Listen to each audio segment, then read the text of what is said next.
Good evening, everybody. It is Thursday night, WrestleZone Unfiltered, back episode 16. My name is Jason B. Ingram, along with the one and only B-A-double-D, bad man. That is Paul Rogers in the house tonight. Paul, how you doing, brother? Doing actually pretty good. I'm not feeling sore for once in my life, so I'm excited. Well, that's good, man. I mean, we got some stuff to go over. I mean, it was a long 4 hours last night. I mean, and it's not because there was a bad product or stuff going on, man. I'm getting too old to have to stay up that late and try to stay interested, man. That's That's two honestly weeks in a that's row they've honestly a done big that. issue nowadays. I can't blame you. But I will say that they started off with a bang last night with Osprey and Swerve. So I wasn't too upset that by the time Collision rolled around that I was kind of sitting there kind of nodding in and out with the main event they had, because I wouldn't have been able to nod if it had been Swerve and Osprey going at it to finish off the show. But it was a good 4 hours last night building up stuff. That was a pretty nasty looking super kick that Will took with the tax. I mean, that timing was perfect on that, and with his nose already bleeding, that was a great spot to put him and Swerve back together. So I was they're starting to get there leading up to All In. What do you think? I think they're building up to this sort of what I've been calling the Magnificent Seven sort of angle. Because Hangman's got that cowboy sort of gimmick, and I always love those old movies where it's like seven of the weird people that don't necessarily get along, but they have this small common goal that they can work towards. And I think if that's what they're sort of building towards, like, part of me is disappointed that that's not the blow off of Anarchy in the Arena, but at the same time, there's still a little bit more. Like, Swerve and Will have some chemistry, and they got a story there, and Hangman's still got motion, and like, there's still wheels in this angle. So I'm definitely excited to see where this ends up, and hopefully we get rid of the Death Riders, because as much as I like John Moxley, I'm not a fan of that faction right now. Yeah, it's gotten very stale to me, and it got stale quickly, and they've just drug it out. I mean, it's not the first angle that's ever done that, first faction, whatever you want to call it, and I don't know, man. It's just yeah, I don't know where they're going, because if you watched it last night, you saw the Bucks kind of come up the page in the back, and the plan's working perfectly, this, that, and the other, and he kind of told him to kiss his ass, and then Nana's like, "Boss, did you hear that?" And Swerve's like, "Every word." So it's like, are we going to get a tag team match before All In? With all the stuff they're leading up to, because I know normally like the week or two before All In, they do their shows from one place for like last week or 2 weeks before they go in there. So it's like, what are we getting here? Are we going to finally see Swerve and Hangman kiss and make up with the go against the Bucks? And for all the AEW faithful that have always just the Bucks are so good, they're this, that, and the other, and then you were getting F the Young Buck chants last night, and so yeah, it's all kinds of places going. And Tony and Mercedes leading up, and then I would be interested in that match if I didn't think Mercedes was going to make Tony lay down again. We've had that conversation. Kenny and Okada, what is it? This will be 4 or 5. This is 5, I believe. 5, yep. And I was sitting there last night. It's not like I don't claim to know everything. When I'm sitting there, when Don Callis came out, and Kenny's like got his back to Okada, I'm like, dude, what are you doing? He's going to hit you. What are you doing? And, you know, I thought they're sorry to interrupt there, but I thought their video package of that history was very good. That was a Like, great it was match they did. bullet point, but it kind of hit all the big ones perfectly in a row. This is why it's important. This is why it's big. 60-minute draw. What are you guys doing? But hearing that, like, now people kind of know how big the expectations are for this match. Absolutely. And I tell you, I don't know who put the package together last night, but that's what I've been begging them to do when they bring over, Japanese and Mexico stars. When they bring people over, that you or I might know who they are. Connor. Either if we know who they are, or we've at least heard of them. And a lot of the mainstream audience, a lot of the casual fan, and so some of that's the AEW fan base. Yeah. Not to the extent of the WWE, of course, but they don't. They come out and like, hey, wrestler X is going to be here from Japan next week, and that's all you get. And then their music hits, and there's absolutely no pop. And that was one thing I always thought. WCW pre NWO, even when the ratings were bad and the product was bad, they did very well. Because even though we had seen Jushin Thunder Liger and people like that, Great Buddha, we were very familiar with, when they were coming back, you know, you got a good, 90-second to 2-minute package on who they were. Some of their Japanese matches, some of their WCW matches, they set it up. A good Tony Schiavone was also very good at his job. They hadn't at that point. Yeah, if they hadn't never seen him wrestle, they knew what they were getting. And a lot of like Jushin Thunder Liger, they would show him against Brian Pillman and some people that you were familiar with, whether it be in an older WCW match or in Japan. It's just like I applaud Tony for bringing these people over and introducing them to the American audience, but I just think it could be done so much better. So instead of have the audience going, "Who's that?" Them going, "Hey, that's that guy we saw for the last couple of weeks, man. He looks cool." Well, to bring this kind of slightly back around, talking about Mystico versus Blake Christian. When I was watching that, I was like, Blake Christian, and then they're like, Blake Christian. I was like, oh, Blake. I love him as a young talent. So matching him with Mystico is like, that's perfect. You don't have to put him with anyone big. You put him with someone who meshes well with his style. He doesn't have to lose. Mystico, I think, has been sort of booked on the better end in AEW, where people go, "Oh, yeah, we all know Mystico's a big deal." You mean Sloppy Sin Cara? But then, if like a Hechicero walks in, there are a lot of who's when it comes to Hechicero, which I don't blame people, but I'm also kind of sad because that's a fantastic wrestler. But not everyone can break through that cultural barrier. One thing about WWE that I am liking in the last however long you want to go back to it is, instead of having the foreign wrestlers, at the very like high end of the mid card, or challenging for the world title but never getting it, where they're going worldwide with their product, and the Netflix, they're actually taking it and making the foreign wrestlers, whether it be from England or Ireland or Japan or wherever the case may be, they're doing a real good job in my mind of making them just as important as the American wrestlers, and that was never the case. When I was growing up, they were, the closest thing you probably got to a superstar as far as a foreign wrestler was Muta. I mean, of course, Hogan had all his foreign heels between the Sheik and Volkov and so on, to challenge. But even in that era, a lot of those foreign heels, like they weren't foreign. No, some of those foreign heels were American born. Oh, absolutely. You know what I mean? So there was definitely a cultural thing going on back then. But yeah, seeing it now, like how modern the roster is, let's say, my observation would be the problem with WWE when they get some of these foreign guys is the foreigners, I don't mean this as like non-white, I mean this as non-WWE people coming in from Mexico or Canada or whatever. They come in and they have to get acclimatized to the WWE style, which I understand. There's a certain style, but I think AEW's done a little bit of better job of having the rest of the roster acclimatized to this new style. So we're going to get Shibata, and we're going to get Shibata. We're not going to get WWE Shibata. Remember when Sandman showed up to WCW?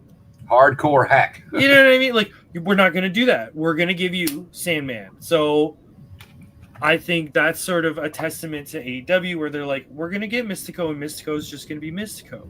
But we're going to get people who work well with that style, and hopefully they can kind of put each other over in these matches that are different. Because you bring up Sandman when I was a big Mike Awesome man. I really liked Mike Awesome back in the day, and when they first brought him in WCW, and I don't blame anybody for taking the money, man. They want to pay you enough money for over your family. You know what I mean? Yeah, exactly. Over a 5-year period, that's going to take care of you and your family and probably your grandkids too, and to make a complete ass out of yourself. And we'll get to that here in a second with who I'm excited about. I ain't mad at you, but they brought Mike Awesome, man, and he was doing his gimmick, and then the next thing he's dressed in a John Travolta Saturday Night Fever suit, calling himself, the fat chick Thriller, and then coming out with all these, heavy set women. No disrespect to them, that's just what the gimmick was. And hardcore hacking, that was all Vince Russo shit. And I mean, according to him, that's for this example, that would be a wrestler kind of acclimatizing themselves to the company instead of the company being accommodating for the new style, if you know what I mean. Yeah, and I think I told you before that was why I always hated the WWF when I was growing up because, you'd have, I mean, pick one. I mean, they would be coming in as a plumber or pick a damn profession. They're bringing this guy in like they just picked him up off the street because he was unemployed. The plumbing company went out of business, and he's going to try wrestling, acting like this guy that's been wrestling 20 years, nobody's ever seen. Um, and there were some people you could do that with. I immediately recognized Mark Callis or me Mark Callis when they brought the Undertaker in. I mean, I immediately recognized him because no matter how bad WCW got, that's what I grew up on. It was still tied to the Crockett's, and that's what I went to the high school gyms to watch. And and when they finally went out of business, I mean, the Monday Night Wars in there. I mean, WCW with the cruiserweights, their opening card through mid was phenomenal. Their main events were awful, and then you flip it around in WWE, their opening the mid card was I mean, it wasn't awful, but it was kind of like and then their main events were just tremendous when you had Steve Austin and Shawn Michaels and Triple H in their prime and The Rock doing what he did back then, and because they could all go. I mean, some better than others. Brett, putting on phenomenal matches, and like to me, the greatest thing that was ever pulled off was Brett being a heel in the States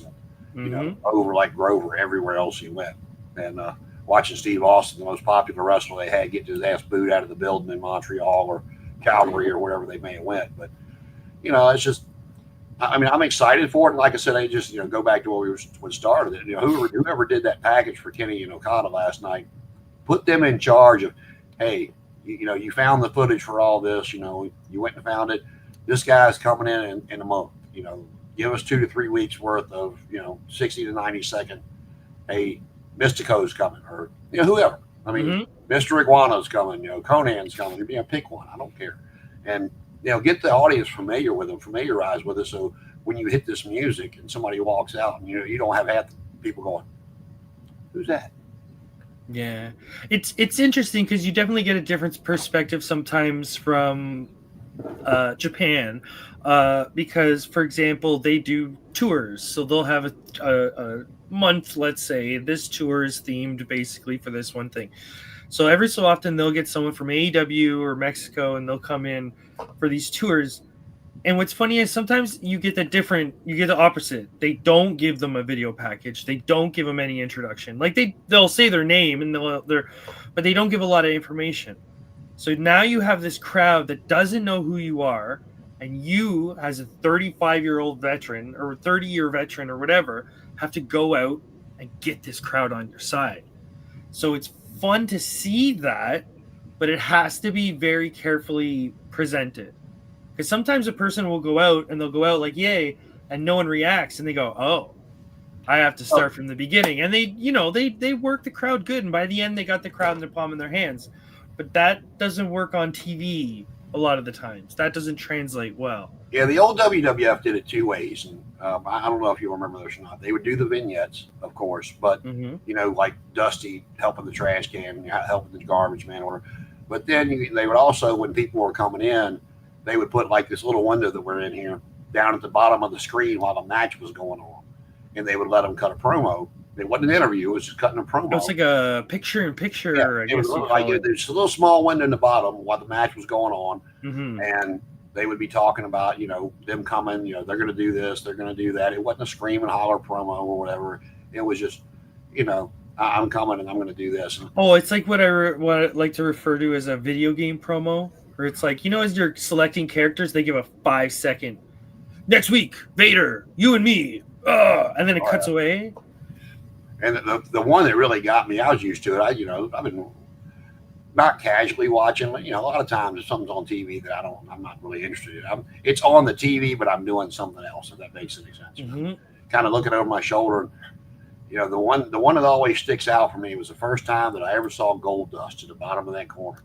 I heard the voice, and I turned around and I went. I'm sitting there like, holy shit, that's Dustin Rhodes. Because if anybody was watching WCW at the time, he was coming out of that god awful song. Well, they call him the Natural. And that's such a terrible gimmick. Yeah. He coming out in the boots and the cowboy boots like his daddy and the vest, and the Texas guy and this, that, and the other, and then he goes to Gold Dust. And I'm like, oh, dear God. And I said, well, that's definitely different. We're getting out of Dusty's shadow with that one. I'll tell you, that's a character that I wish that the ropes had never been pulled in on just to see how far it could have went. Because when he started going downhill and losing his steam is when the network reached in and said, all right, you got to scale that one back a little bit. Mm-hmm. Yeah, it's definitely a gimmick that is held back by TV. Like that's something, if you have an internet show or something like that, you can take that a little further. But they also did some stuff where you're like, no, you need to pull that back. You need Scott to Scott Hall talked about the way Roddy Piper got that backlaw brawl match. That was supposed to be Razor and Dustin. And, Scott talked about it. He said, man, I've loved Dustin since the day I met him. He goes, but I was not doing that. I couldn't. I tried and I couldn't do it. And he goes, it wasn't nothing against Dustin. It was what it was. Mm-hmm. That's how Piper wanted to do that backlaw brawl with him. But, that character, I mean, in today's world and today's TV, you could have probably let it keep rolling, and nobody's gonna say a whole lot with the world we live in today. In my opinion, I could be wrong. Yeah, I think it's ironic. I think I'm going to say something controversial. I think a lot of those gimmicks that purposely try to be controversial don't really float nowadays because, I don't know. It's not the '90s anymore. It's not the early 2000s. Like, not saying that like, oh, times have changed. It's just like. Yeah, but there was a time when we thought certain things were the best, and now we think some. It's just the evolution. It's just the evolution of the. Who knows? Beavis and Butthead might come back into popular culture soon. You know what I mean? Because I may say I don't like something, and but let's just say I don't know, a tag team before the Bucks, telling them, "Hey, slow down, you're going too fast." Well, guess what? A tag team before them told that same tag team that told the Bucks to slow down, told them to slow down, and it's like you said, it's progression. It's old, story as old as time. The people of the generation before them are always going to say you're doing it wrong, and so just because like I might not like something per se doesn't mean that somebody else isn't going to like it. It's entertainment. I mean, it's like a movie. You might like it, I might not, or vice versa. That's just the way it goes. Oh, here's a small thing to pull it all back around to AEW.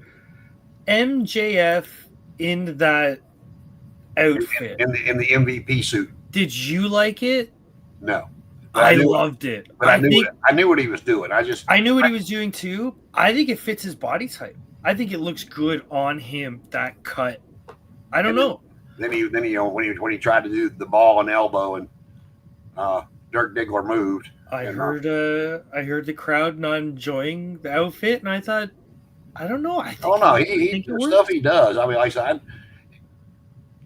I don't want to say I didn't like it. I was just more indifferent about it because I saw it and I'm like, oh, he's trying to character wise trying to kiss up the MVP because he's new.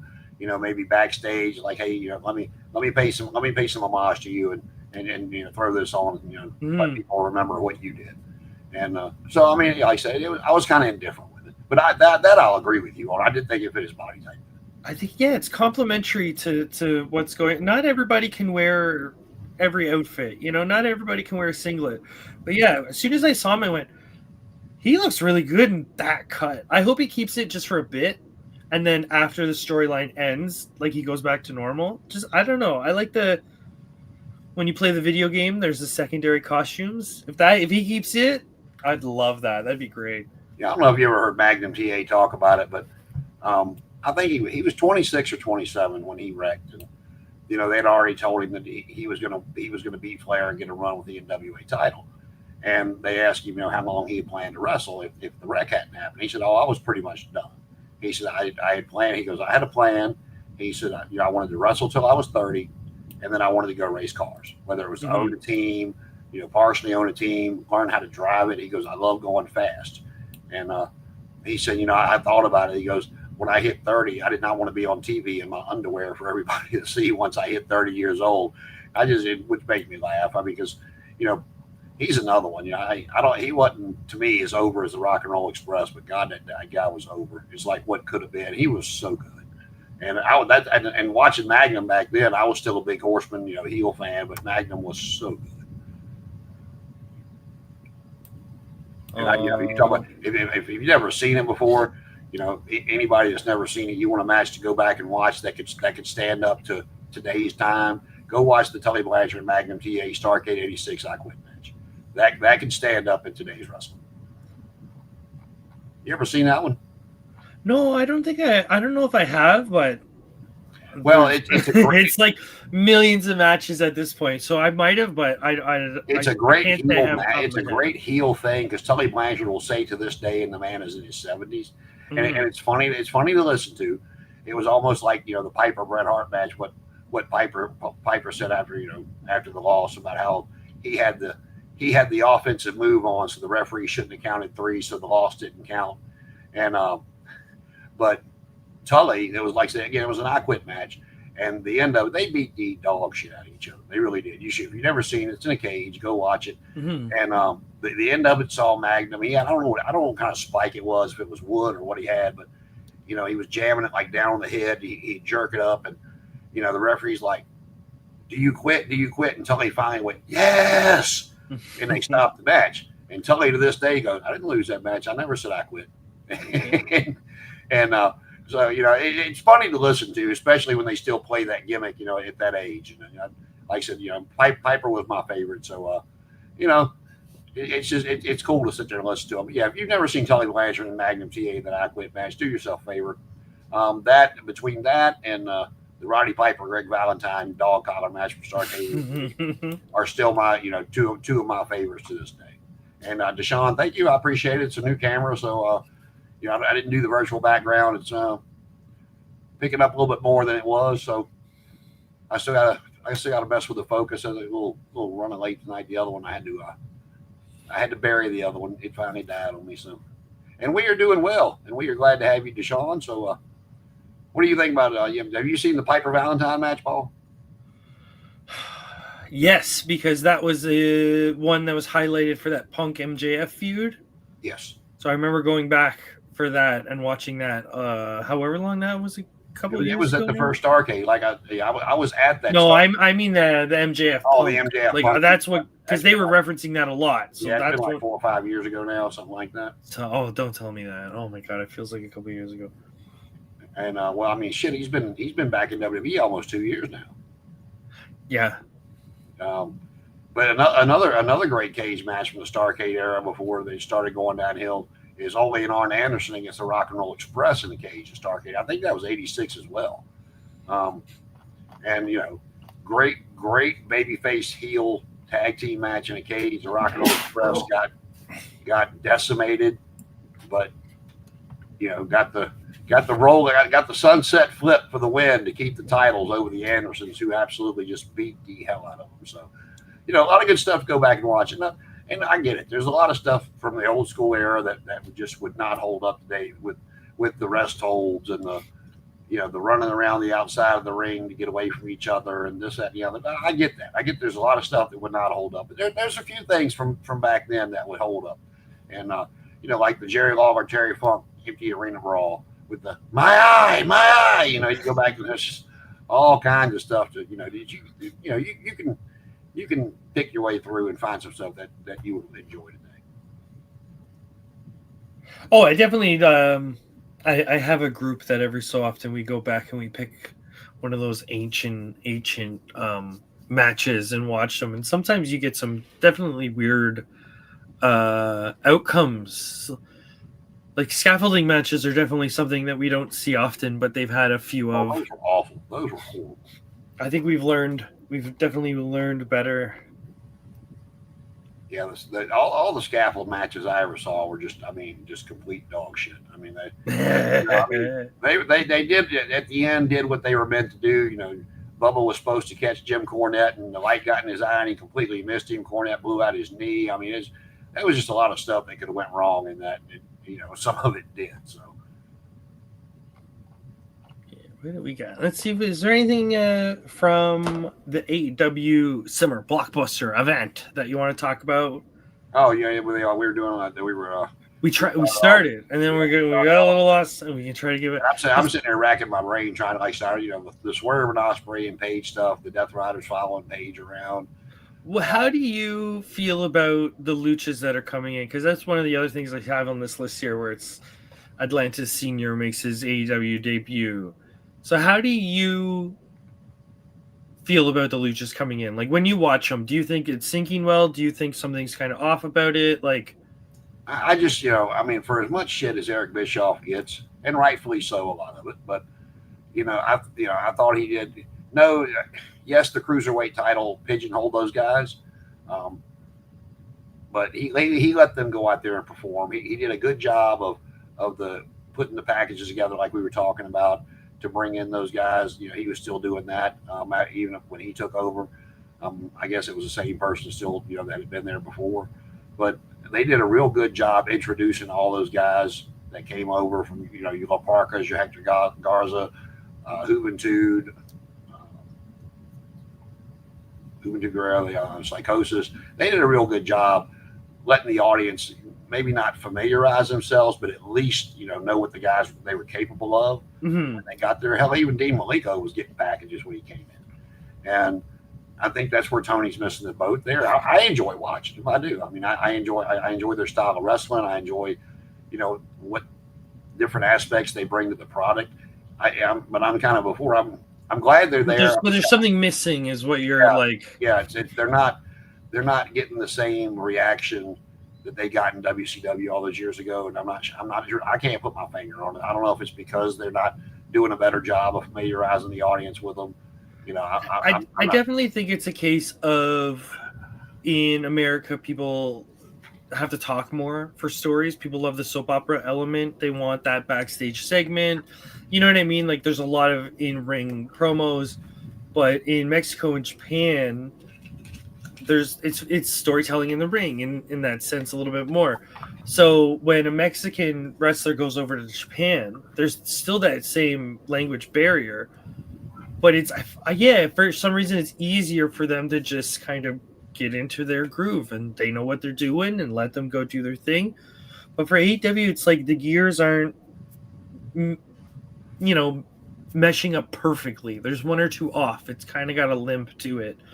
I don't know what it's, what that little spark is that it's sort of missing. Well, it's like not only that, but not just with them, because I think they could benefit from something like this. But, and I understand, before anybody says anything, I know that not everybody can be Paul Heyman. Okay, I get it. But Paul Heyman is walking proof that a manager still works if done correctly. I didn't like Stokely Hathaway in NXT. There's nothing wrong with the guy. He's just, his shtick it doesn't really get over. I'm not sure why they put him with that anymore. Don Callis, he's been doing the same shit for 30 years, and it's never gotten over. But he doesn't. He works for what he's got. He doesn't necessarily work for this. But I know what you mean. They need. Who is the fellow that the Lucha Brothers had? Carlos Cabrera? No, they had Alex Abernathy. Thank you. I don't know what name I got out of my head, but they need someone like that fits appropriate for them. They need a Conan or something like that, right? But I look at these guys. I'll throw this one out as an example. I don't know how old Alfonso is now. He's probably too old to do it. But you want to reach back in ECW. The guy that turned from a referee into a manager, Jeff Jones, he was good. And then you had Joel Gertner with the Dudley Boys. He was amazing on the microphone. And there's guys you could reach back that could pull some old school fans that maybe don't watch anymore, or maybe have never watched AEW, to give it a chance. Like I said, I understand that not everybody can be Heyman, but Heyman's proof that it still works. And if you can find the right guy, or even a former wrestler that maybe can transition into that role, that can still tell the stories like Paul Heyman does. You everything Heyman's touched except for Curtis Axel has turned to gold in the past 20 years. And we'll use Roman. Brock could have been a beast, but I don't think he would have been over the way he was without Heyman. But we'll use Roman. They shoved Roman down our flipping throats for 10 years trying to get that guy over. And it's nothing bad against Roman. From what I hear, he's a nice guy. It's not a personal thing, but nothing he did was good enough for the audience. They booed him. Nobody cared about him. And as soon as he came back after COVID, And he's like, that's not a prediction. That's a spoiler. The camera pans back and there's Heyman. Roman took off and he hadn't looked back since. And now, I'm glad that, Roman doesn't need him anymore. Roman's now Roman. Seth doesn't need him, but Braun and Bronson Reed do. And whoever else they put with them do. And that's what they're doing. I mean, like I said, I don't know who you would go get. I mean, Heyman is definitely in a class by himself. People might disagree with me, but if Cornette wanted to leave his house, he could still do it. But everybody thinks he's such an anti-AEW guy, and he is. Don't get me wrong, but he shits on the WWE just as much as he shits on AEW. And he's I've heard him say on several occasions that when he does any of those dark side of the rings or interviews like that, he will not take money for it because he doesn't want to be accused of putting something over on his podcast because he took money for it. So anything you see him do outside, like the dark side of the rings and stuff, he does, completely on his own time. He does not take a cent for it. And, Cornette, like him or not, I mean, he's still funny as hell. Whether he's shitting on your favorite or not, you still have to laugh at it and shake your head. But I don't know if anybody could pay him enough money to leave the castle of Cornette anymore. So, like I said, Heyman, I get it, class of his own, but the manager role still works. That goes back to like some of these guys with the language barrier. Figure out somebody. I mean, Muta, in my opinion, as good as Muta was, he would not have been the star here he was without Gary Hart. Gary Hart was an amazing manager back in the day. Mm-hmm. It's like part of me's like, I think Muta was just going to be Muta because he's one of those like, who the is that kind of wrestlers? But yeah, it's all about giving that information and with helping. Muta, not every crowd is the AEW crowd, right, or the ECW crowd, I should say that. And had a great match with Sting and just went back to Japan. Muta could have done that alone. But Muta coming over here and having storylines was all due to Gary Hart. Gary Hart. Oh yeah. Like Gary Hart kept those storylines pumping, Gary Hart never yelled. He kind of like Jake Roberts, you had to get it real close to hear Gary Hart sometimes. And I think he's one, in my opinion, as a manager, doesn't get enough credit.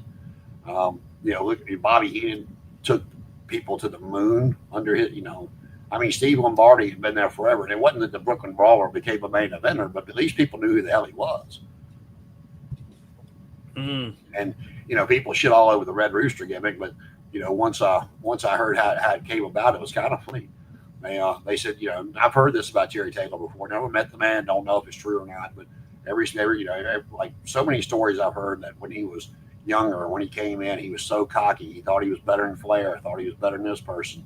And when he got there, he basically was, I'm better than Randy Savage. I'm better than Bret Hart. And they thought he was just cocky. And that's where the Red Rooster gimmick came from. It's like, oh, you think you're all that? Here, take this and see what you can do with it. But we don't purposely take talent and shelf them or hurt them purposely. No, we would never do that. And there's to go back. There's a Red Rooster Legends figure they just put out that I will be getting. So, Jerry, I hope you get a percentage of it because I'm going to be buying the Red Rooster figure. Should we comment on Deshaun's? I'm getting there. I'm making him wait on that. We're gonna finish this AEW stuff first. It's like, I closed the list. Yeah, it's the only big observation I'll make for the AEW is I find a lot of the matches are very RVD versus Jerry Lynn. Like, I know that's the influence, but there is a part of me that's like, someone's got to slow this down. Because even the match with the Hurt Syndicate, on the other end, you had Mascara Dorada and Mike Bailey, who are... And what was the other match where we had Kevin Knight and... It wasn't Blake Christian. It was Kevin Knight and another fella.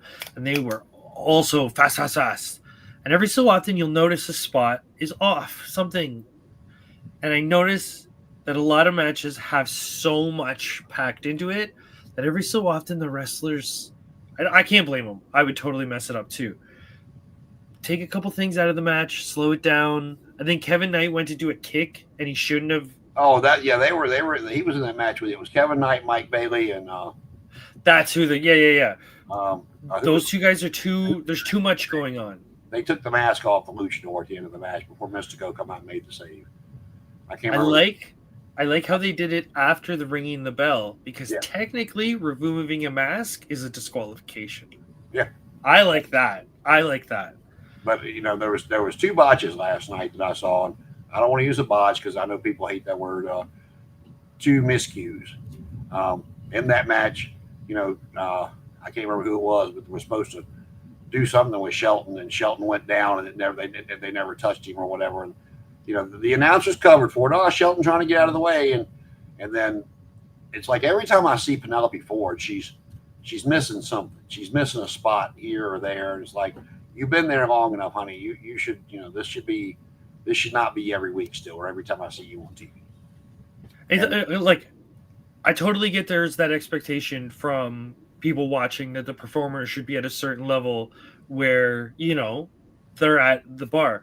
But the way that wrestling works is like, I'm not like trying to cover for them or whatever. I'm saying there's so much going on, and it's not like a script, like a movie where you have it all like months in advance.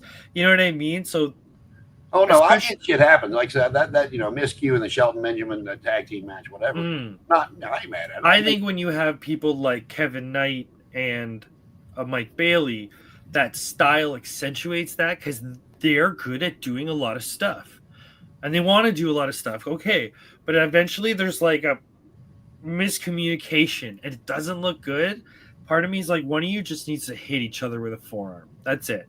Well, see, like going back to that match, no, you're 100% right. They're going to 90 miles a minute. Shit happens. I ain't mad. Slow it down a little bit, like, but hey, that's just a style. That's not my style that I like to wrestle. I like to slow it down a little bit more. So, do your thing. But yeah, I think that's just the observation I would make.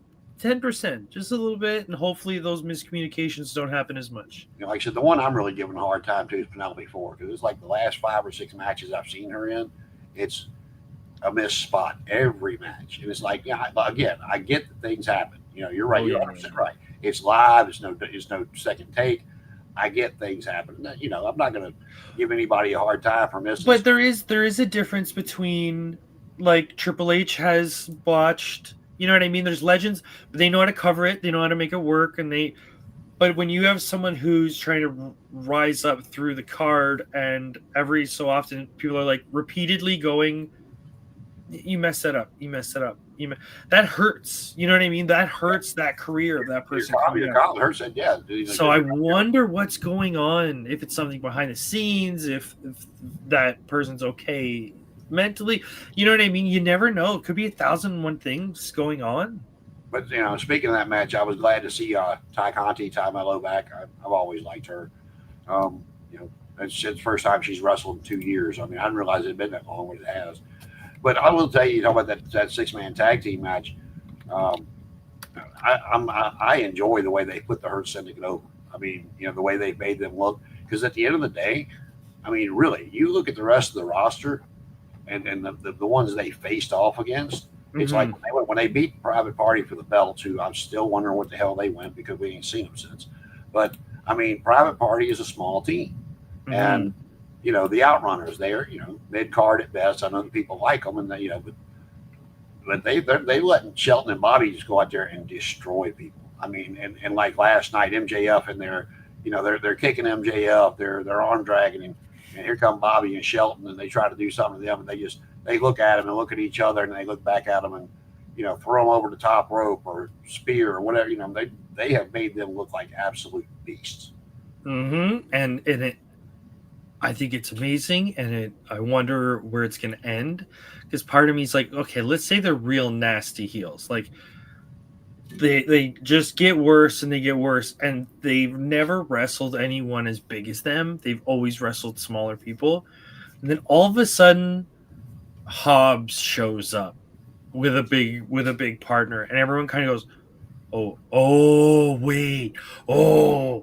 because now you have this story of, well, yeah, they're dominant, but they've never really fought another dominant, powerful tag team. So now we can have these, like, the Road Warriors versus the Natural Disasters type match. that we can have this massive blow off for, because it's 4 massive human beings just throwing each other around. You bring up Will Hobbs, and I had a lot of people disagree with me years ago, but I didn't care. It's my opinion. It's wrestling. We all have our opinions. But if CM Punk, everybody himself claims to be very smart when he's in the ring and he knows what to do.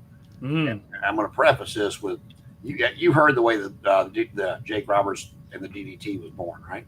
Okay. Have you ever heard that story? Yeah, I've heard it. Okay.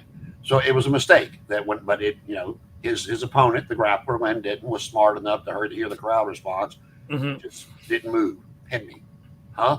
Pin me. The DDT was born. He tweaked it a little bit here and there.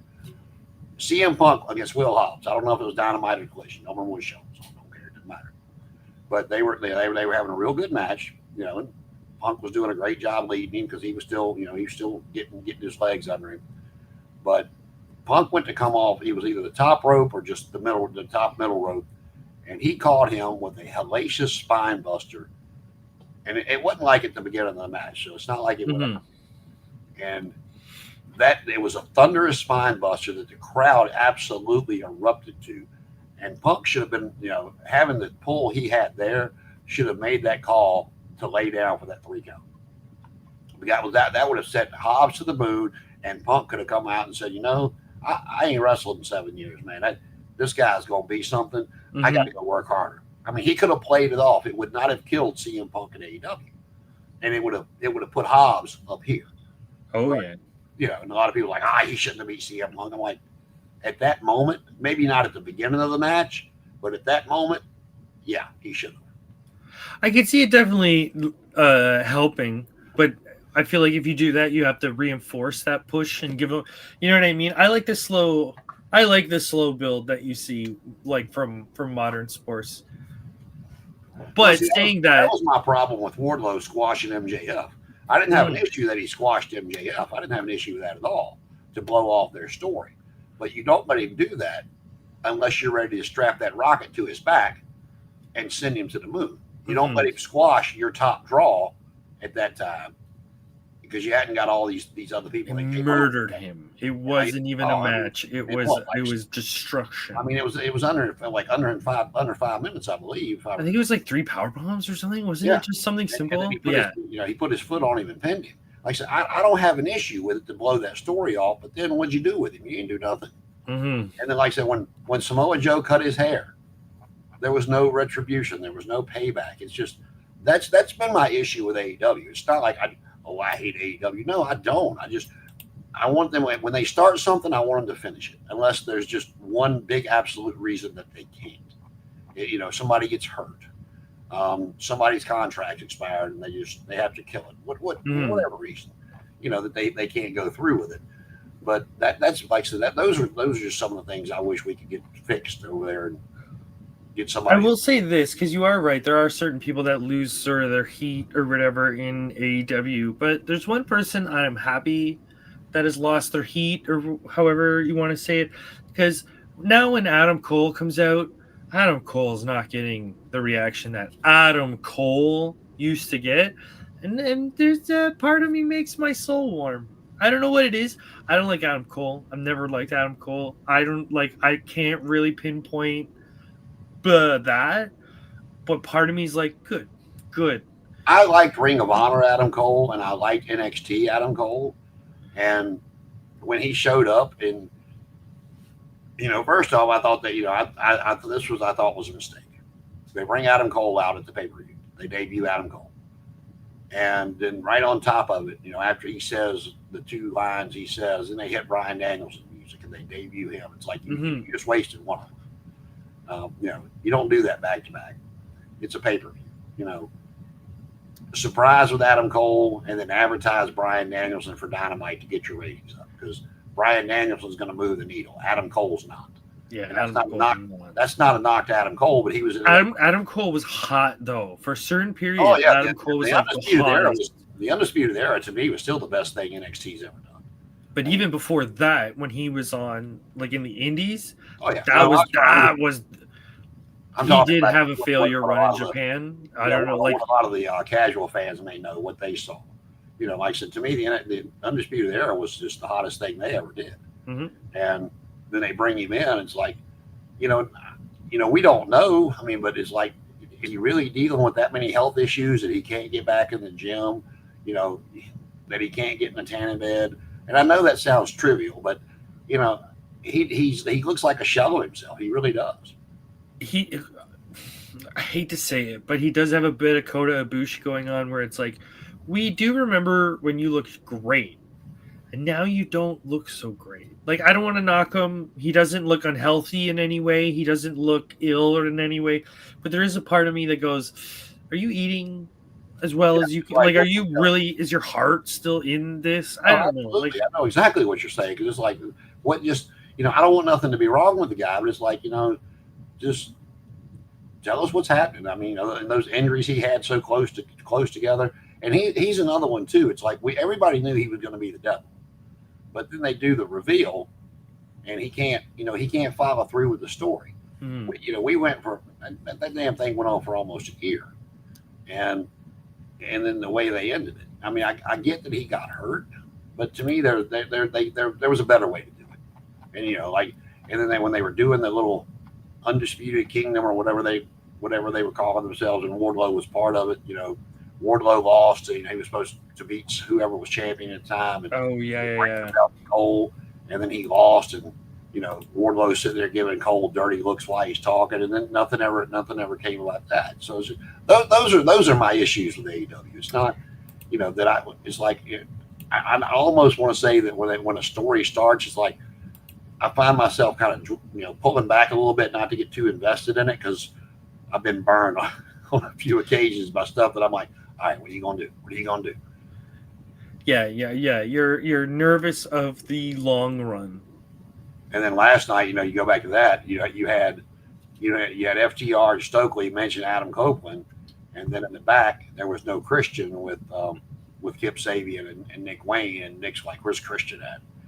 He's proud of you." So we're getting that slow burn there. I don't know if Adam Copeland's just taking time off. If he was actually hurt, I'm not real sure what that is. So I haven't heard that he had an injury. The only injury I've heard he had in AEW was when he broke his leg coming off the cage against Malachi Black. But yeah, was that his ankle or something? Yeah, that was a while ago. He shattered. Yeah, that's where he was before he came back.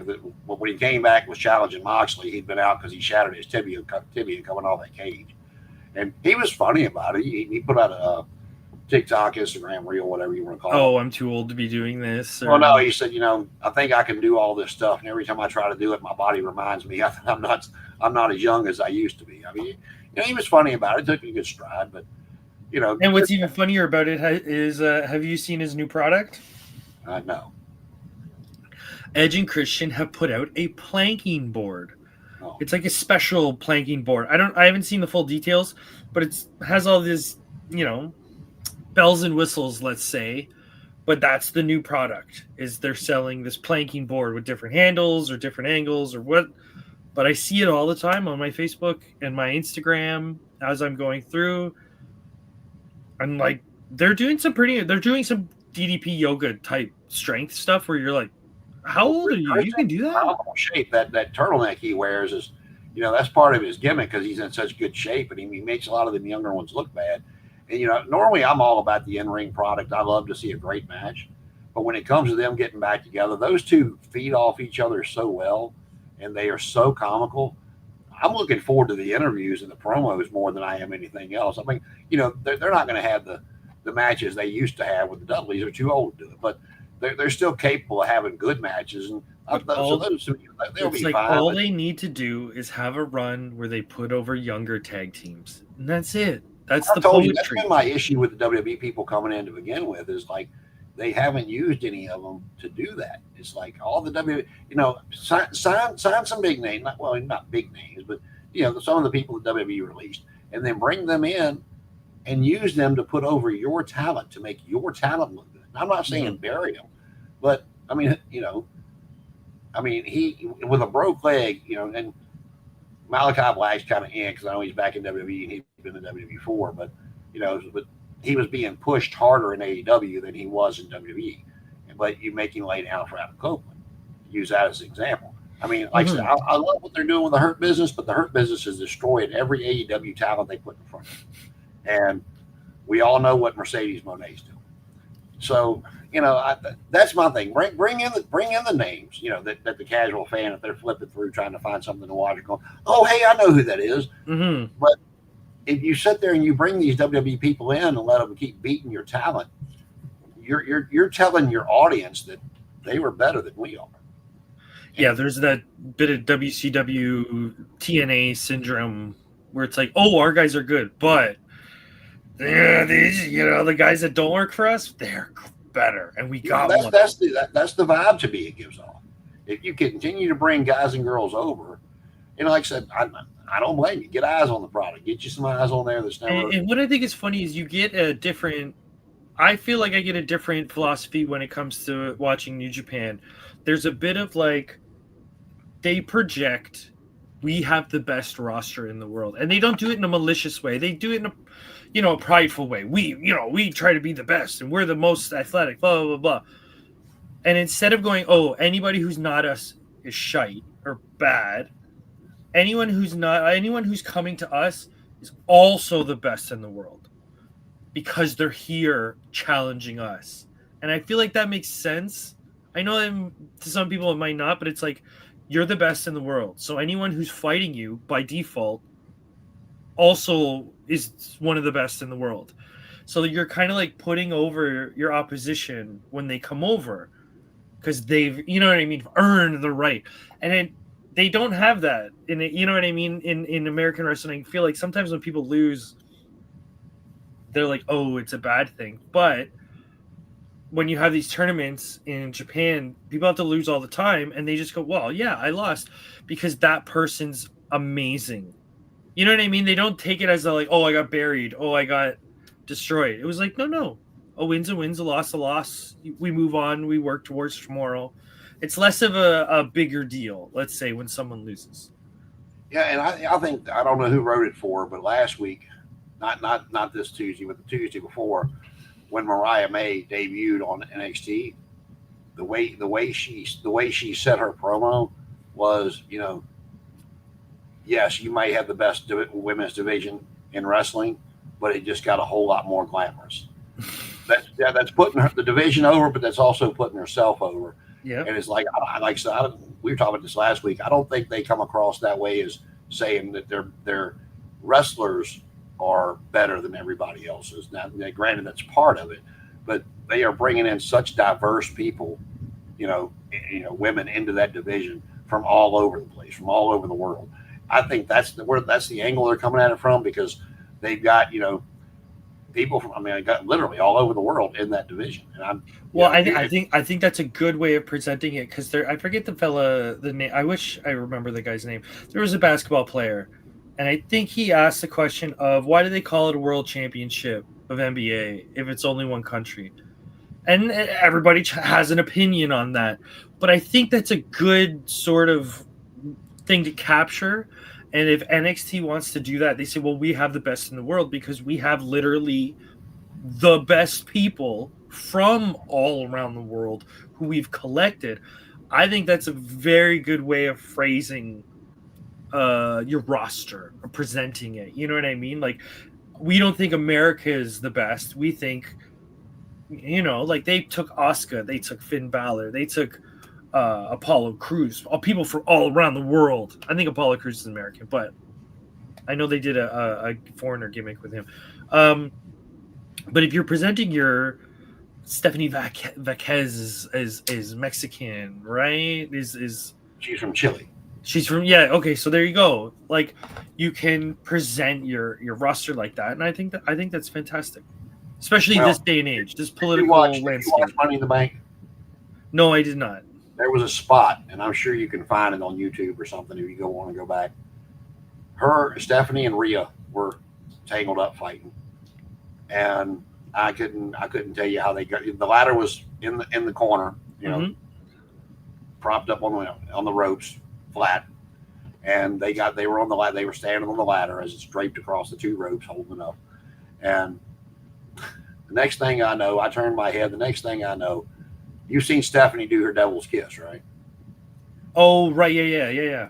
Next thing I know, she's wrapping her legs around Rhea's head and smashing her ass and Rhea's head into that ladder. I ain't never been one wanted to be a damn ladder so bad in my entire life.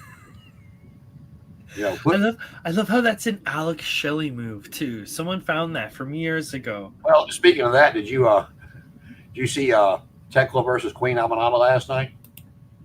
No, unfortunately, I wasn't able to watch the end of that program, but I like both those girls. Queen Amanada looked good. I mean, she's a very good wrestler. Yeah, they did not let Tekla go in there and squash her, but I was sitting there watching, and I'm like, well, damn, that's different.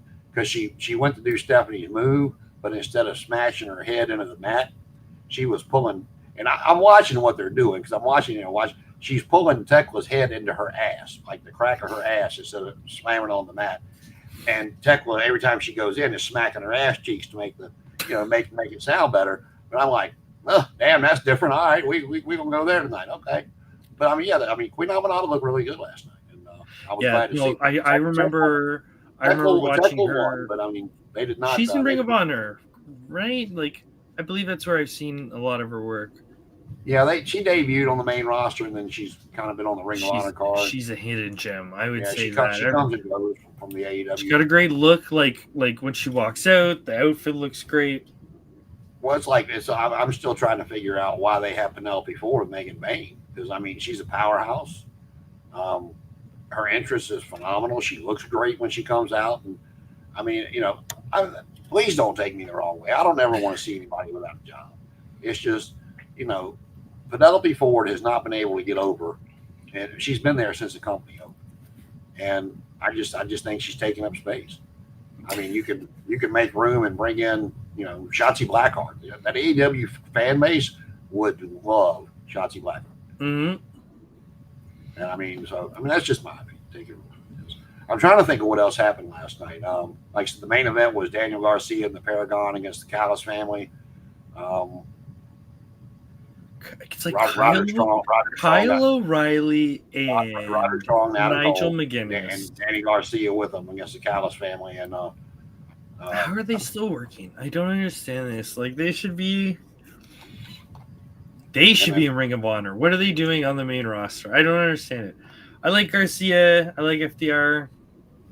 Then let's see. They one of them pinned Roddy. I forgot which one of them pinned Roddy. And then they showed a backstage segment, and who was the tag team?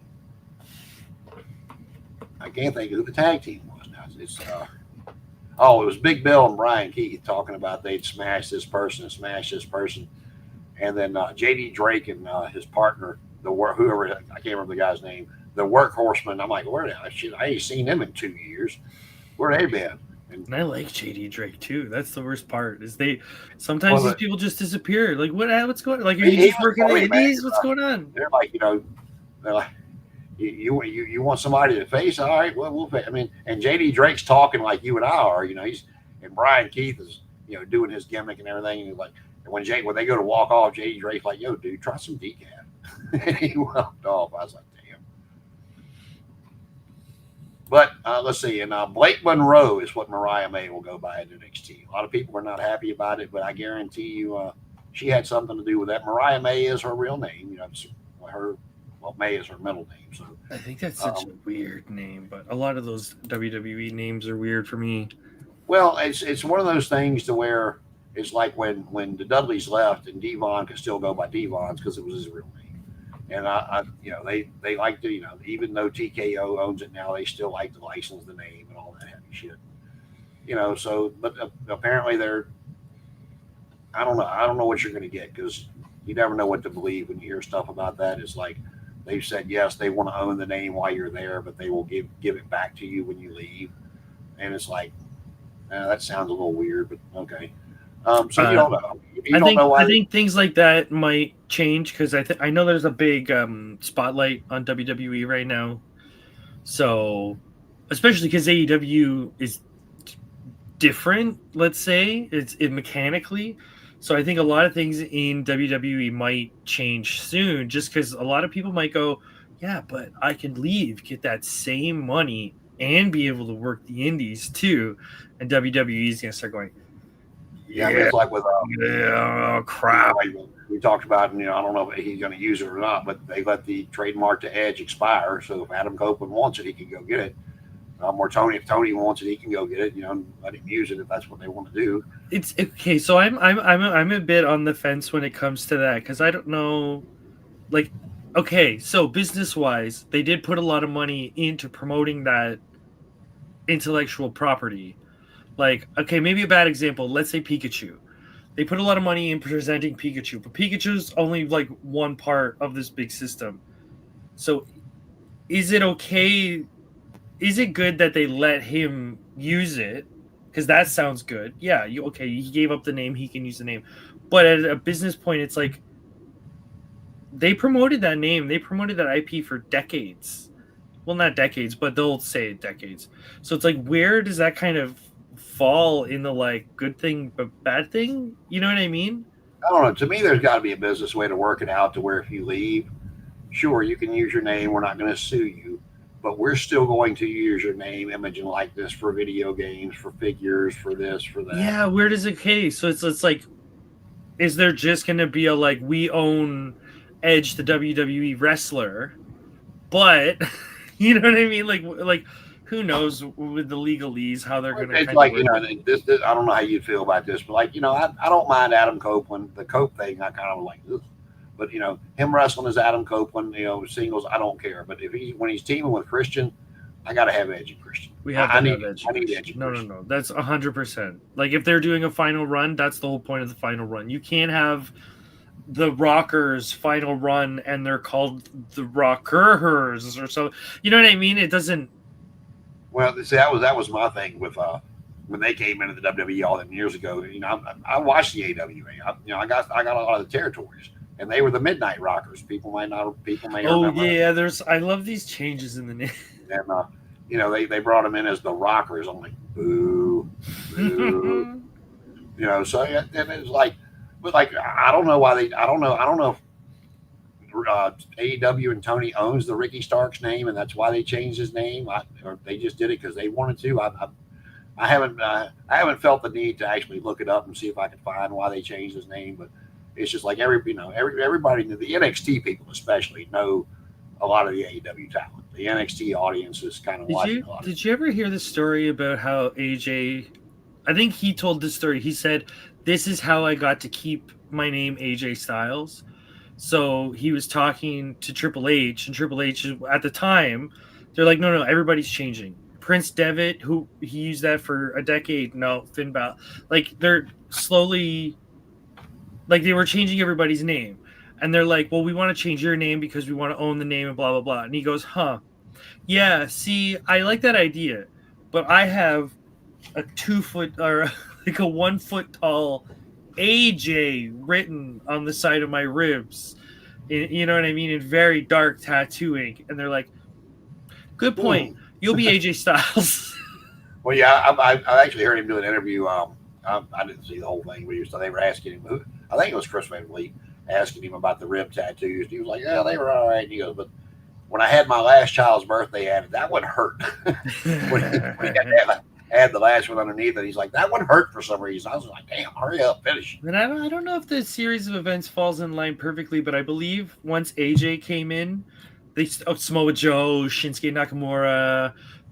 You know what I mean? A lot of people kept their names. Asuka, I think, changed her name. Oh yeah, and Asuka's coming back Monday, so I'm excited for that. I love me some Asuka. Oh yeah, Asuka's super good. And for those wrestling enthusiasts, the rumor has it on Monday Night Raw, the greatest catch-as-catch-can wrestler of all time, who nobody, even Shawn Michaels, Bret Hart, Ric Flair, do not even come close to, Goldberg will be returning. Shawn Michaels is definitely not a pick to say as a catch can regular. George Hackenschmidt, Vern Gagne, Shawn Michaels. Yeah, they what? I mean, I've been hearing the rumor that was going to be Goldberg's last opponent would be Gunther, and so apparently with Gunther beating Jey Uso this past Monday night on Raw for the world title, Goldberg will be coming back this Monday to challenge him at SummerSlam. I'm fine with them having a match like this. I just don't like how they put such large expectations because it's not going to be good. We all know it. It's going to be shit because it was shit the last time we did it. We did this years ago. We all remember doing it with Kevin Owens, squashed him. We don't need to do this again. Just have a low expectation match. Something that's just going to be like, yeah, hit the greatest hits. That, you know what I mean? Like, I don't know why they constantly want these old stars to have big expectation matches. Well, that was one thing he apparently had an issue with Vince about, was he made it very clear that he wanted a retirement match, just one retirement match, and That's and fine. Vince, I'm not against that. and Vince was apparently just not interested, after his last run, and but now once Vince sold it, and he got talking to Triple H and other people, and they come to an agreement and a figure or whatever, and so then they planted the seed wherever they were when Here, quick fantasy booking right now. I got an elevator pitch, 15 seconds. Do you remember Maven Undertaker? Wrestle, the Royal Rumble, and he kicked him out, and Undertaker had an excuse to be a dickhead heel to beat up this person, and then eventually you put over Maven.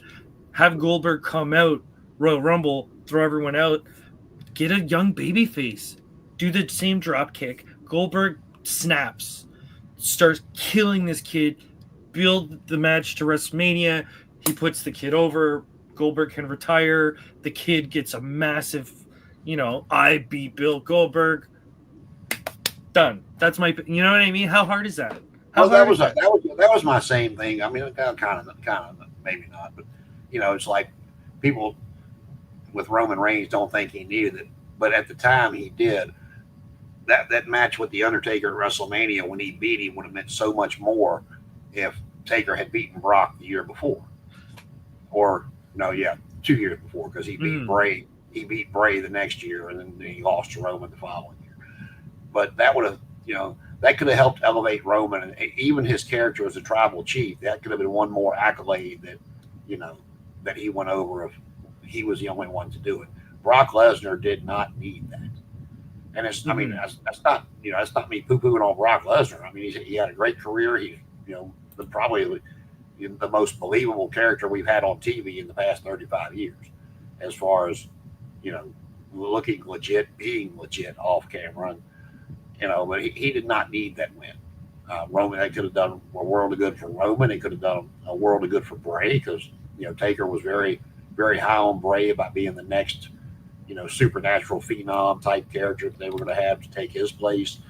And, I don't know. He's talked about it. He said when Vince told him about it, he was like, they kind of went back and forth. And he finally said, he looked at him and he said, once we do this, we cannot undo it. Are you sure? And he's like, yeah, that's what I want to do. And he's like, okay. And went out there and did it. So, but you had a Japanese match you wanted to talk about. What yeah. Because I was just actually thinking, how did I segue into it? Because speaking of big accolades and how to give big accolades to wrestlers who are on their way up, so they just had in New Japan Pro Wrestling their Best of the Super Juniors tournament, which for those who don't know, it's a round robin tournament, which you don't see a lot of. So they'll have a block of 9 wrestlers, and each wrestler has to fight every single other wrestler, and you get points for winning. You get points for tying, so and so. Long story short, the finals of the whole tournament, which I think is like 90 matches if you want to watch them all, it's ridiculous. But Kosei Vegeta versus, his name is just YOH. And they put on 20-30 minute match. Like, I like how at the end of these tournaments, they kind of go quote unquote, we need a winner. So we'll let it go a little further than we should have. So they might use a couple weapons and they might fight outside the ring, and the ref will kind of wink, wink, nudge, nudge, like it's fine. But these guys went out and put on an epic bout. And the guy who won, spoilers, Kosei Fujita, is 22 years old.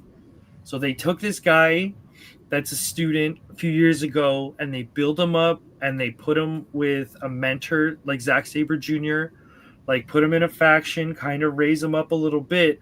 And now you've given this young person this massive accolade, because they'll treat it like that. This guy will walk out with the trophy for a while. Like they like to do that, and they'll hammer it home. Tournament winner, tournament winner, tournament winner.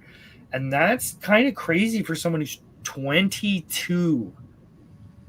Like, I can't imagine, like, you have to be training for 4 years, 5 years to get to that point. So he started when he was 15, 16. Like, that's crazy to think about, but that's perfect for your career. You get a huge accolade when you're young. Hopefully you can keep building and you can make it to the top of the card before you're 30.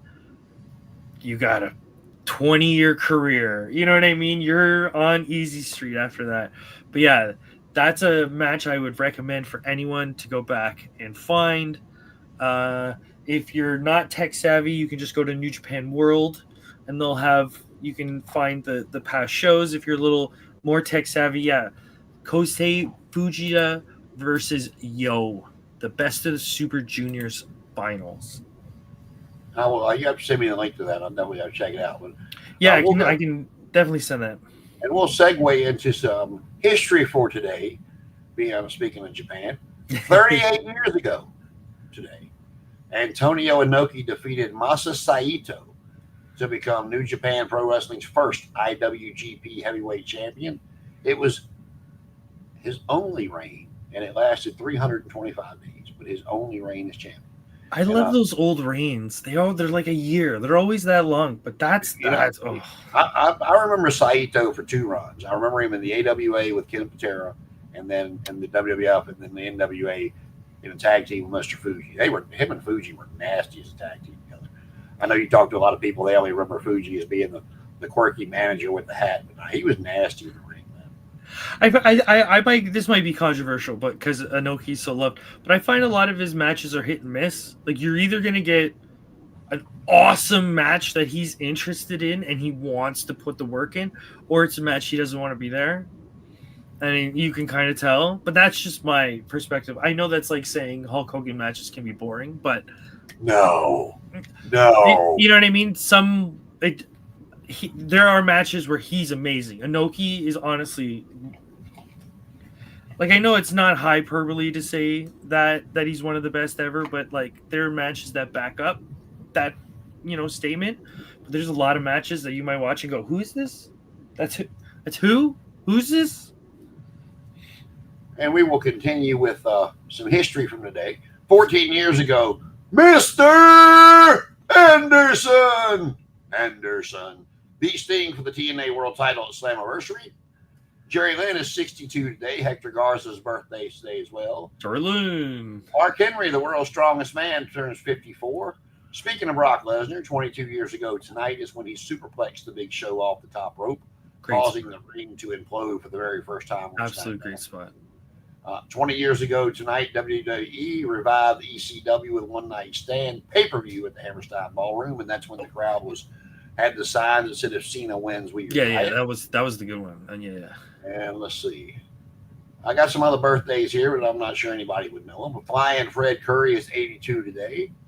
And born on this day in 1942, Big Jim Wilson. And let's see, 34 years ago, WCW Clash of the Champions took place in Knoxville, Tennessee. And that's your history for today. Yeah, you had me in the first, I was with you in the first half. In the second half, even some of those names, I'm a little. I told you. I've never heard of Big Jim Wilson. Don't know who that is. I've never heard of Flying Fred Curry. The rest of the stuff I remember, but those two I'm not familiar. Man, I'm so happy we got past those old white people names. We need a nickname. I don't know. Big Jim. Why'd you call them that? All right. Before we get into the final thing, Paul's got some games he wants to talk about that he's going to set up for us to do next week. So Paul, tell our viewing audience what we're going to be doing something next week. Okay, so we're going to set this up for next week, but I can give the small basis here. But basically what I do in my free time is I like to do wrestling drafts. And so what we're going to do is we all set up and we take turns drafting wrestlers. I think for our example, we might be using AEW or WWE. I don't know if we've picked one, cemented that yet, but the rules apply the same. So 5 wrestlers, we each take turns picking. If your wrestler is the legal man legal man or woman in the match and they win, you get 2 points. If they are the team on the team winning team, but they are not the legal person, they get 1 point. Does that make sense? So if you are Shelton Benjamin, you get the pinfall, he gets 2 points, but Bobby Lashley will get 1 point for being on the same team. So depending on your draft strategies, some people like to go for, I'll go for MJF or I'll go for Roman Reigns. Then other people like to go for, if I go for the Hurt Syndicate, they're on every week and I can now. So it's definitely an interesting game. Hopefully we can communicate with Connor and Danny and see if they're interested, because a 4-person block is good, because it was that 4 times 5. We got 20 different wrestlers. Sounds and we good can to me. see who Well, wins. yeah, I know, Danny claims to be working all the time. I don't believe it. I think she's out looking for Wardlow, but we now know he's cleared to wrestle, and rumor has it that him and Kamille are going to be starring on the American Gladiators with The Miz. That'll be an interesting dynamic. If you have not seen Queen of the Ring, Kamille does a great job in that movie. I mean, she's not, she's not, the main character, but she's up there. So yeah, she did a great job, and I don't know. Is she still affiliated with AEW? Because from what I heard, it got kind of nasty with her backstage, and she just I'm they pretty let sure her I'm not out up to date on that story. in her Yeah. home, or because I know that they wanted her to start at WWE when she left the NWA. So I really hadn't seen her doing anything since she came in as Mercedes Muscle, and then they teased the breakup, and she shoved her that one day on the ramp, and we hadn't seen her since. So I don't know. If anybody's heard anything about what Camille's up to besides starting Queen of the Ring? I mean, she did a great job. So, Paul, you got anything else to add before we get into this last segment? No, I can't say. Definitely, I think Dominion. We're still waiting for Dominion, New Japan, but other than that, there's not. I don't think too much coming up on the landscape for wrestling right now. And we're a month today away from All In, so we know what we've got so far. We got Hangman Page and John Ambrose for the world title. We got Mercedes and Tony. We've got Okada, Kenny. What do we say? 5. So it's in the distance, but we definitely have some big matches. Did you see that title last night before we head out? Oh, the new title that got debuted. Yeah, and the title is beautiful. I mean, that was a gorgeous title. But I mean, I respect your opinion, but I disagree entirely. Well, I thought it looked good, but no, it doesn't. I don't think it looks poopy, but I was sort of disappointed. But we can. Well, it's like that. It's like the old red TV title. People love it or hate it. There's no in between. I was on the love it side. So, but take the title out of the equation. The undisputed or unified title is what they're going to call it. And it's like, this is not your world championship. You couldn't have come up with a better name for it. I think, unfortunately, it's kind of inspired by a belt that they have in, I believe it's All Japan, where it's just called the Triple Crown. And I believe, like, in sports, that's just an honorary thing. If you've won certain things, it's a Triple Crown. But I believe this one example in this one company, they literally had a belt that was a unified 3 belts. Yeah, that was supposed to be what the Continental Championship was. So I think that was the inspiration for it, but it may have been mistranslated somewhere along the way, or it was a thing that the modern audience doesn't understand. Yeah, that's possible. I mean, and I've also heard rumblings.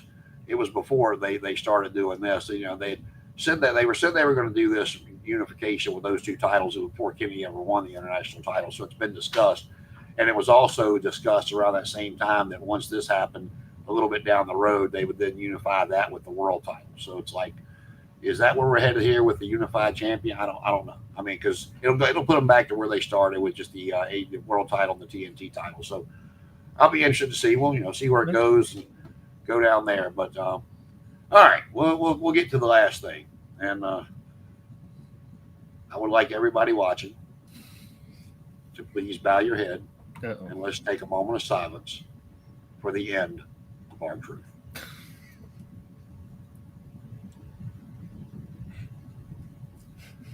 Okay, I will be right back. Just hang tight for 1 second.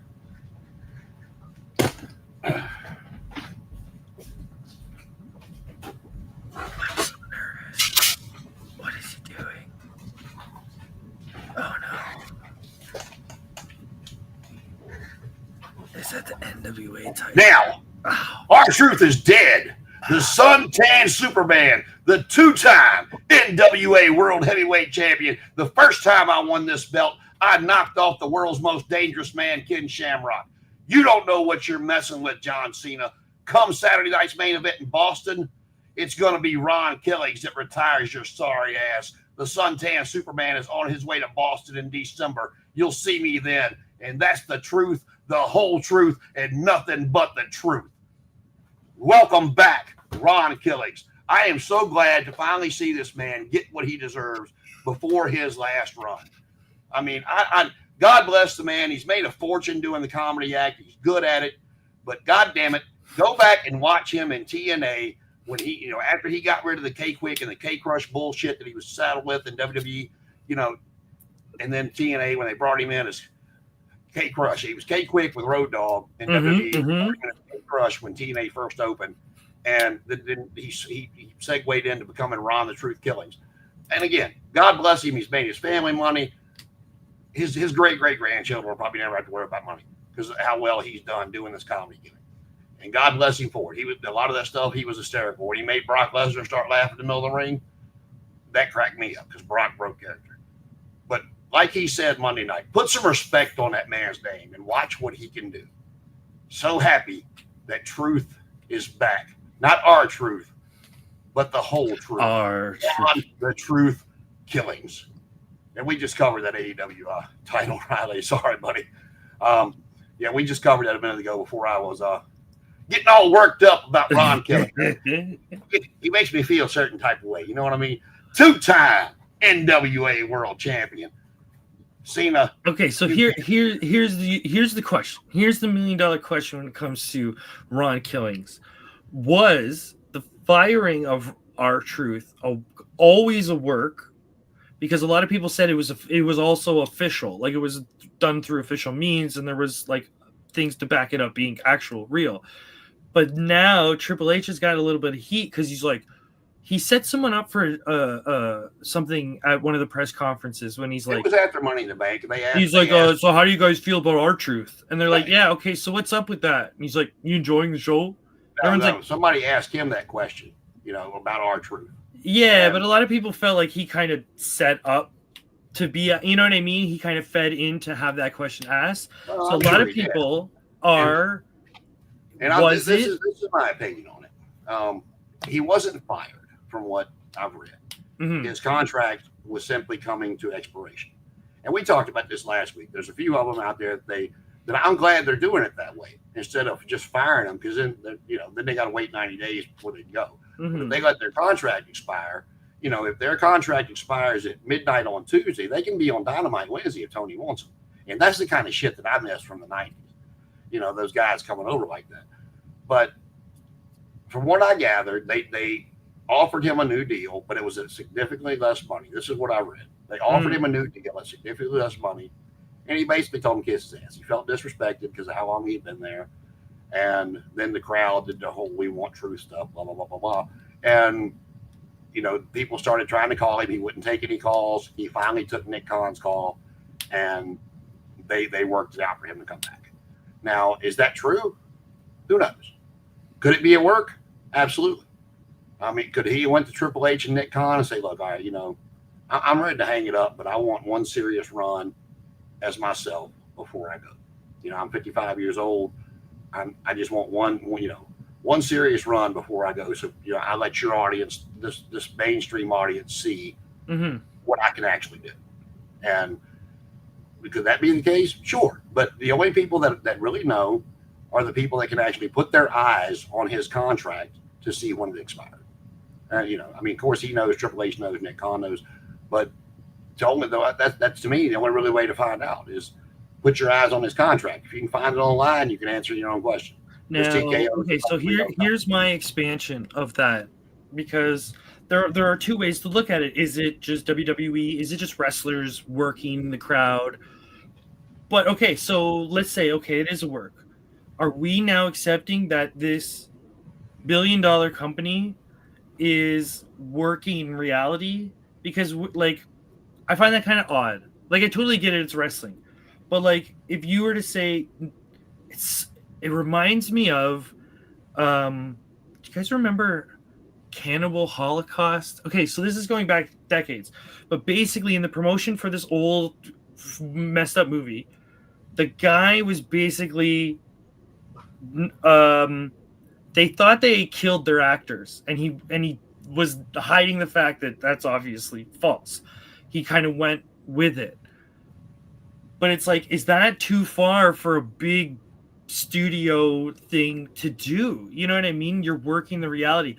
If you said Tom Cruise is actually a super spy, you know what I mean? I don't know. I think it's a little weird. If you're gonna play it straight, play it straight. If you're gonna work us. But like now that they're doing a little bit of both, I don't like that. I don't like that layer of Well, kayfabe. I'm gonna give you my opinion on this. If it's a work, work me. I don't care. And I'll tell you what. Mm-hmm. If the internet back in '96 was what it is today, the NWO would have never became what they became. Yes, some people knew Scott Hall had left, and some people knew Kevin Nash's contract was up, but the majority of people did not. And it caught the wrestling world off guard. The TV, people were like, holy shit, that's Diesel. That's right. If the internet was like, Scott Hall is going to be on, on Nitro tonight, it would have killed the whole thing. Mm-hmm. So, and I think, I think where Triple H was coming from, and I saw that part of the press conference, and he might wish he had some of those words back. But I think where he was trying to go with it was whether it was or not, are you enjoying the show? Hey, look, I totally get that, but I think there's certain times in wrestling, especially with big companies like that, where you have to kind of like take a step back and go, okay, so if it is a work, what a weird work. It's like very Eric Bischoff. We're working the smarks. We're working the people who are in on it. Instead of like, if it's a work, put it on TV. You know what I mean? Like that should be, what's a good example? Remember when Heath Slater didn't get drafted and they had a story of him doing stuff to then get a contract? Okay, that's a work. I like that. But I don't like the like, oh, it's real. If that's what they were doing, I'm not a big fan of that. Oh, it's real. Well, I mean, let's just say that if it's a work, it was all. Like I said, let's just say it's all real. Mm-hmm. For example, you go back to however many years ago it was, when basically different circumstances but the same scenario played out. When they fired Matt Hardy, when him and Lita broke up and Lita started sleeping with Edge. Mm-hmm. Edge, Edge had been world champion already by this time. Matt was still kind of on the down, down whatever tag team, whatever you want to call it, done the cruiserweight thing, and he was not as important to the company as Adam Copeland was. So they fired him because of the way he was acting. He couldn't be professional about it. He was pissed off. Now I don't blame him for being pissed off because that was supposedly your girlfriend and your best friend. Oh yeah, that's definitely a complex situation. Yeah. So, but the crowd did what they did with Truth. They swelled up and kind of forced them to rehire Matt Hardy. How did they introduce him? During a match, he came in all black with a hood over and attacked Edge, and they took the hood off, and it was revealed to be Matt Hardy, and the crowd popped. So again, if it's a work, I don't care. Work me. If it was real, I'm glad. I mean, either way, I agree with Riley. I'm glad he's back. Oh no, I'm happy that he will get what he deserves. I just feel like the steps that were taken to get us where we are were odd steps. And I've said it WWE started paying for. I did not want him to. I would have been okay if he went back to TNA, but if they didn't bring him back here, I didn't care if they brought him back here or if he went to AEW. I just wanted the serious run because 55 years old, the man ain't got. I mean, he's in phenomenal shape. You know what? What's funny is everybody wants a serious run from him, and I totally would love that. But part of me really wants a confused. Okay, so you know how R-Truth always has these confused moments, like he comes out for the women's Royal Rumble, a little bit confused. He came out for a Royal Rumble and thought it was a Money in the Bank match. A little confused. I want to see him do a "I'm sorry, I love you" confused version. Remember Sean and Flair? I would Yeah. love to see Truth end his WWE career with some sort of humorous play on that, where he says it to someone else, and then some, you know what I mean? Shenanigans happen. But that's my like. That should be the end. The like tale of his career is he's confused again on where he is. Yeah, I mean, I hear you. I mean, but that just like I said, it goes back for I don't know, man. It's hard for me because I like I said, I know he made a fortune. He's done well for himself, his family, and Mhm. all that stuff. But I just I'm just I want to see this serious run. I don't want to. I don't want any kind of I don't want any kind of Shenanigans. yeah. Yeah, I no, don't want definitely. If I don't that's want the way they're and going, I think that's what we're gonna get just because him coming out Monday night and cutting his hair and the put some the, damn the respect on my specific name name change and and yeah. and being and being what he can be. It's like when he first showed up in WWE after being the NWA champion. I'm like, what in the hell are they doing? I mean, Yeah. No, I so think there's definitely a lot of potential in his sort of final run, but I think the question is he going to do a Ric Flair where he's like, "Oh, uh I'm sorry, I love you," retires, big send off, and then he just starts oh showing up no. in the I mean, indies to as this day, our truth again. to this day, I not fantasy book in reverse. The way that I always wanted Taker to go out was to lose his final match at WrestleMania and not get up. I didn't want him to wave. I didn't want him. I wanted him to lose and lay there, and then Hmm. have the Druids come out, put him in a casket, roll him up, and then the next night on Raw, let him come out as Mark Calloway and say his goodbyes. That's the way I wanted to see Taker go out. And he got a good send off. There's been several people that got good send offs. Nobody has gotten what Flair got. He completely. I like Ric Flair. I was a big Ric Flair fan. Now, was he Roddy Piper to me? No, but I like Ric Flair. I like the Horseman. And for what they did for Flair, he shit all over him. I mean, he really did. And but in Truth's defense, I mean, at 55 years old, Truth's in better shape than you know half the ones that are 25, 30 years old. And Truth's in a Hmm. whole lot better shape than Flair was at the end. And I think honestly, I think he's glad to be back. I'm sure he got a raise if it was, if it was a real situation. And he's getting to go as Ron the Truth Killings versus the comedy show of, you go back Doink the Clown. Matt Bourne was an excellent wrestler, and people just saw him as Doink the Clown if they never saw him on the territories.